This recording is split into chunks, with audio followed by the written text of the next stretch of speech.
forget to like, follow, subscribe, and turn on notifications so that you will receive alerts when there are new episodes. Go get it.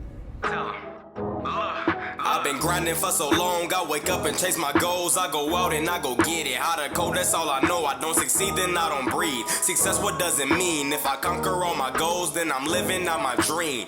Dig deep, go out and get it. Success Chronicles. Compete until it's finished. Success Chronicles. Go take care of your business. Success Chronicles. It's deeper than just winning. Success Chronicles.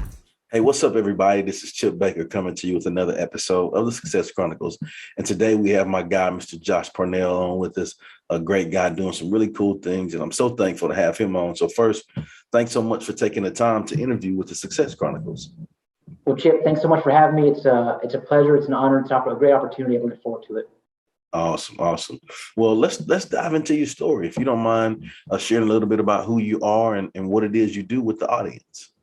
Sure. So, appreciate you asking. So, my name is Josh Parnell. I'll start back when I was just a young pup, graduating from high school. I had hopes and dreams and aspirations of going to Hollywood to become the next Steven Spielberg.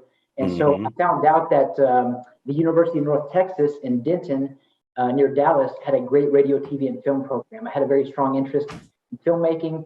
And so I went to school for what I thought was going to be 4 years. And after a year and a half, UNT said, "Hey, Josh, thanks for playing, but your grades are terrible. You need to leave." So I was young, immature, not ready for school. Clearly, I wasn't making it a priority. And so I knew I had to do something different, but I didn't know what that was going to be. And I couldn't go back to school. I didn't want to come back home. But this was around the time that 9/11 happened, and it got me thinking about joining the military. And so I found out that the Air Force had videography as a career field that I could get into. And so I went to my Air Force recruiter's office and said, "Hey, I'm interested in videography. This is something I was doing in school. I would love to go do it in the Air Force. And plus, it gives me an opportunity to travel." I had an interest in traveling, but I had never really been out of the country at that point. And so he said, "Hey, that's great. Videography is not available right now, but when you get into basic training, it'll be available for you. All you got to do is sign here." And I said, "Okay, let's do this. Go get it," as Chip would say. And so I said, "Okay, let's do it." Well, so sure enough, I got into basic training. Videography was not a career field that was available to me. So, a funny part of the story is that prior to joining, I had never shot a weapon in my life. And so I was such a bad shot whenever we had to fire the M16 in basic training that the range instructor threw an extra 30-round magazine in my rifle. But it is important because in order to become an expert marksman on the M16, you have to hit the target at least 45 times or more out of 50 rounds. As I mentioned, I was a bad shot, so bad, in fact, that after he threw that 30-round magazine in my rifle, I got a 45, but it was out of 80 rounds. And so the only people who knew that I shot 80 rounds were me and the range instructor. And so I guess technically I'm the worst expert marksman in the history of the Air Force, but it's an important part of that story as well as my life story, because when they found out that I was an expert marksman, they said, "Well, you're going to be in security forces, which is military police." Yep. And at this point, I'm thinking, is there something else I could do that's not really my personality? And they said, "Hey, get out of here. You're going to be a cop." But this moment in time really helped me with my perspective, which has really shaped a lot of my decision makings and really the course of my life since then. Because at this moment, I could have had a defeated attitude or been pessimistic or below the line, as I like to say. And instead, I said, "You know what? I'm going to capture opportunity. I'm going to look at the bright side of things. I'm going to be a glass half full kind of guy and think, what I do know is that every base in the Air Force needs cops, right? So I can still go to Italy, Belgium, Germany, Spain, all these places I was hoping to go to." And so that was my intent. That was what my idea. But in tech school, I was going through tech school, and I remember finding out where I was going to be stationed at. And instead of going to all of these amazing places that I was hoping for, they said, "Airman Parnell, you're going to go to Minot, North Dakota."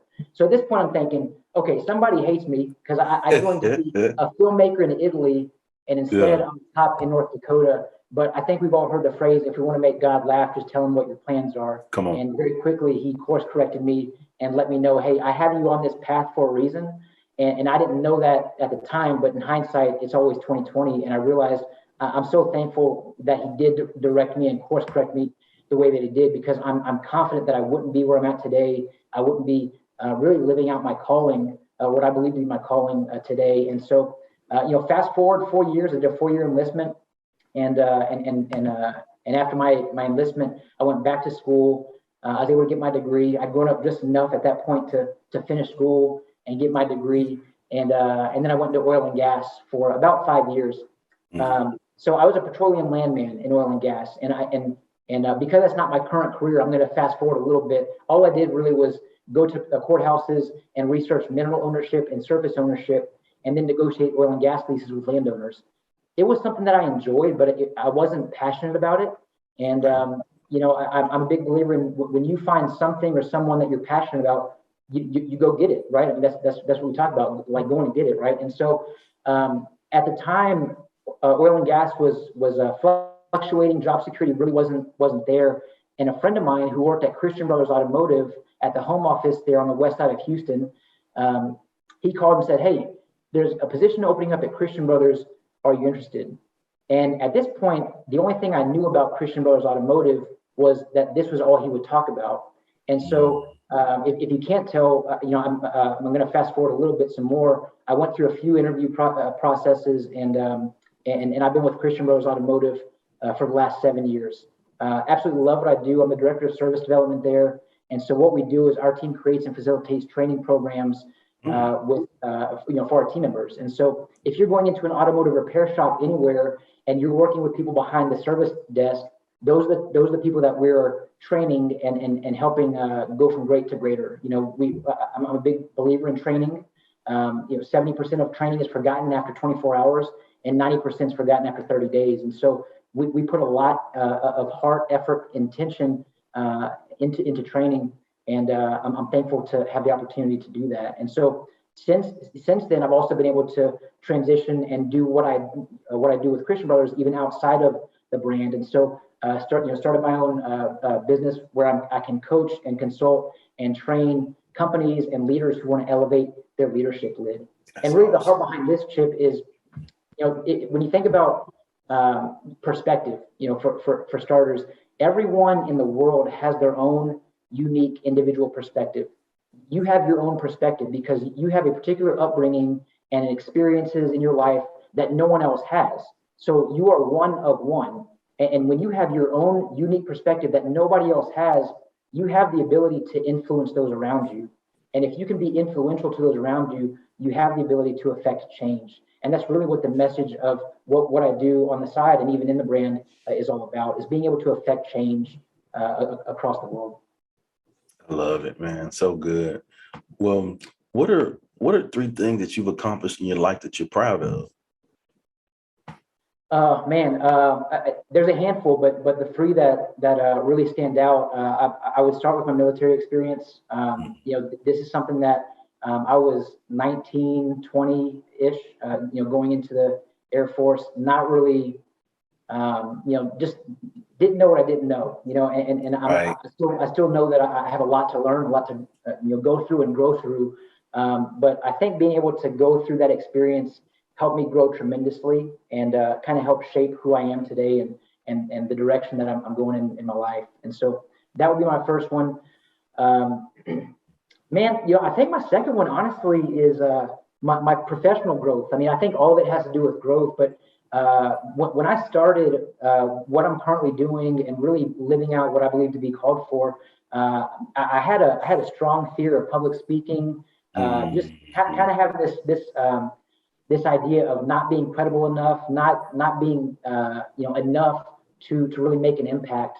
And I've learned since that it's all about mindset. It's all about our own paradigm shifts, and it begins here. And our thoughts can dictate feelings, and our feelings can dictate actions, and our actions can ultimately dictate our legacy. And so if we want to change our legacy, it begins with our thoughts.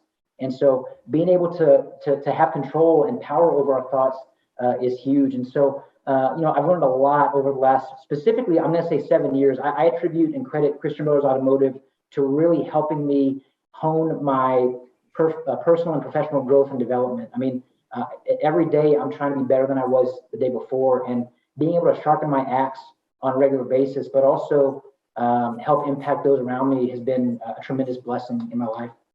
And so third, Chip, then I'm going to save the best for last, but first and foremost, it is my relationship with Jesus Christ, my Lord and Savior. I know without him, nothing is possible. And so thankful for, the growth that I've made spiritually and in my faith. Something I haven't mentioned at all yet is my personal life. And that is, I'm married to my beautiful wife, Sean VA. We have 4 children. We're a blended family. And we have 4 children. Our oldest is 10, our youngest is 6. And so, we have a busy household. It's chaotic, Yes, but, God's at the forefront of everything that we do, and couldn't ask for more. Man, that's definitely some good stuff to be proud of. And it's definitely a really cool story. And so I would consider that to be hugely successful. So let's hit on success. What is your definition of success? Yeah. I thought about this question for a while, Chip, and to me, I think that, there's a book called The 7 Habits of Highly Effective People by Stephen Covey. And one of the 7 habits he talks about is beginning with the end in mind. And everyone's end in mind, I believe, should be your why or your purpose. Or for me, it's what I'd say would be my mission statement. My wife and I have we have a family mission statement. And our mission statement is to reach people and build lives.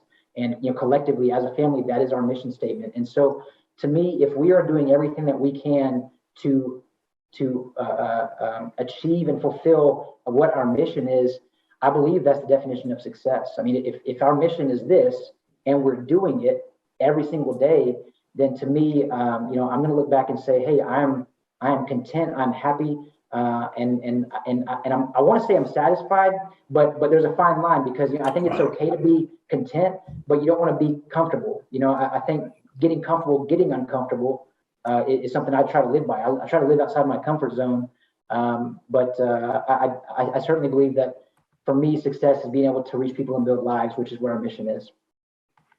So good. But before we get off, if you don't mind sharing with the audience where they can follow you and check you out and show you some love. Of course. Yeah. Thanks for asking. So if you go to www.thebeardedleader.com, it's thebeardedleader.com. You can see my website there. I'm very heavily involved on LinkedIn and Instagram as well. And so, but you can see LinkedIn, Instagram, as well as my website, thebeardedleader.com. Well, good deal. Well, Josh, again, I just want to say thanks so much for taking the time to interview with the Success Chronicles. Truly appreciate it, and I wish you continued success. Thank you, Chip. Hey, go get it. Hey, thank you guys for checking out this episode. We'll see you next time. Hey, and go get it. There you go. Go get it.